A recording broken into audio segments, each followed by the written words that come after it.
Ahojte, všetkých vás pozdravujem a vítam vás na mojom kanáli. Dnes si dáme záhadu o poltergeistovi z Enfield.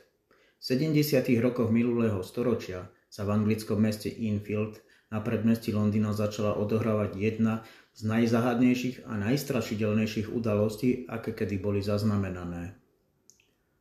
Tento prípad, ktorý dnes poznáme ako poltergeist Enfieldu, fascinuje odborníkov na paranormálne javy aj širokú verejnosť. A hoci je dnes považovaný za jeden z najdôkladnejšie zdokumentovaných prípadov, stále sa objavujú otázky, ktoré zostávajú nezodpovedané. Všetko sa začalo v auguste v roku 1977, keď rodina Hodgsonových, Peggy a jej 4 deti začali zažívať podivné a desivé udalosti v ich dome na Brimstone Road. Spočiatku to boli malé nezvyčajné veci. Pohybovali sa predmety, ktoré sa zdánlivo nedali vysvetliť. Skrine sa otvárali samé, stoličky sa posúvali, dvere sa zatvárali a otvárali bez akéhokoľvek zjavného dôvodu. Rodičia sa najprv snažili všetko tieto javy ignorovať, mysliac si, že ide len o nejaké technické problémy alebo náhodné udalosti. No čoskoro sa začali diať ešte bizarné veci. Jednej noci, keď deti spali, začala Peggyna dcéra Janet kričať a na pomoc volala svoju matku.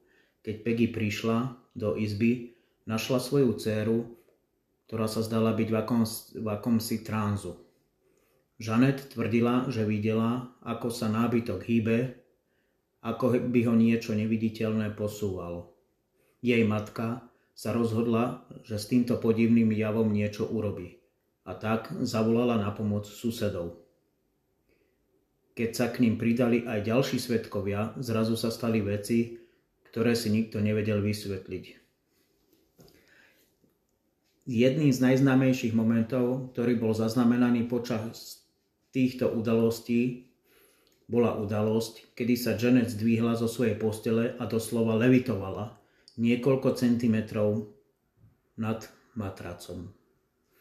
Toto bolo pozorované niekoľkými dospelými, ktorí boli v miestnosti, vrátane novinárov a psychológov. Janet tvrdila, že necítila žiadnu silu, ktorá by ju nadvihla, ale jej telo sa jednoducho zdvihlo, ako keby sa znášala vo vzduchu. Tento incident sa stal jedným z najzákladnejších dôkazov, ktorý bol použitý ako dôkaz paranormality v prípade Enfieldu. Odborníci na paranormálne javy, medzi ktorými boli aj Ed a Lorraine Warrenovi, známi americkí paranormálni vyšetrovatelia, sa rozhodli zasiahnuť a začali skúmať tento prípad. Warrenovci, ktorí sa už predtým zaoberali inými záhadnými prípadmi, ako je napríklad prípad z Amityville, prišli do Enfieldu, aby sa na vlastné oči videli, čo sa deje. Lorraine, ktorá mala schopnosť cítiť paranormálne prítomnosti, tvrdila, že v dome je duch, ktorý má obrovskú moc a pôsobí zlo. Tento duch mal údajne vplyv na správanie detí a v niektorých prípadoch dokonca aj na správanie dospelých, ktorí sa stali obeťami neviditeľného a neznámeho zla. Okrem predmetov, ktoré sa pohybovali samovoľne, sa v dome začali objavovať aj ďalšie podivné javy. Počas noci bolo počuť hlasité zvuky, ktoré pripomínali ťažké kroky alebo klepanie na steny. V niektorých prípadoch boli počuť aj výkriky, ktoré však nemali žiadne zjavné zdroje. Zvuky prichádzali z rôznych miest v dome, čo spôsobovalo ešte väčší strach a zmetenosť medzi svedkami. Navyše, po dlhšom čase sa zistilo, že niektoré z týchto javov, ako napríklad pohybujúce sa objekty, súvisia s podivným hlasom, ktorý sa objavil počas komunikácie s neviditeľnou entitou.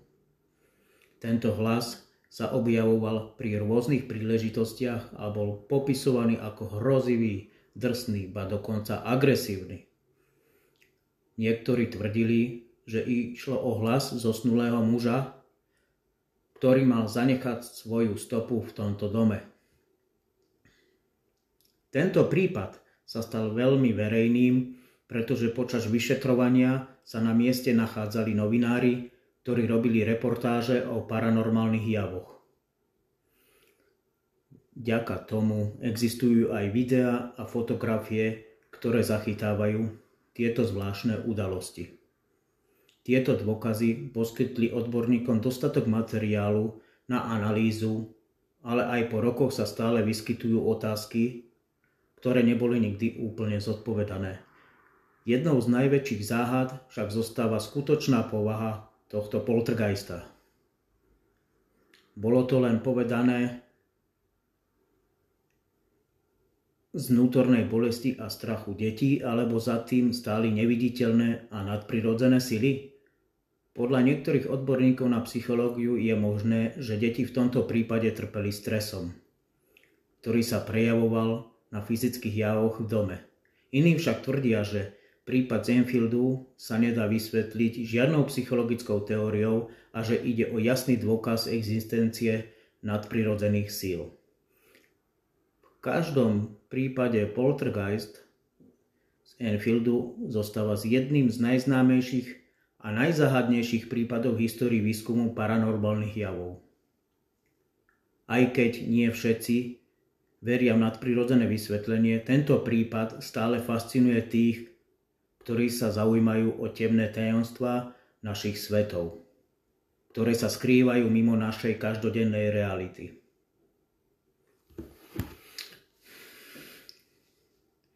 A to je na teraz všetko. Lúčim sa s vami a budem vďačný za každý odber. Baví ma to a preto chcem baviť aj vás. Ahojte.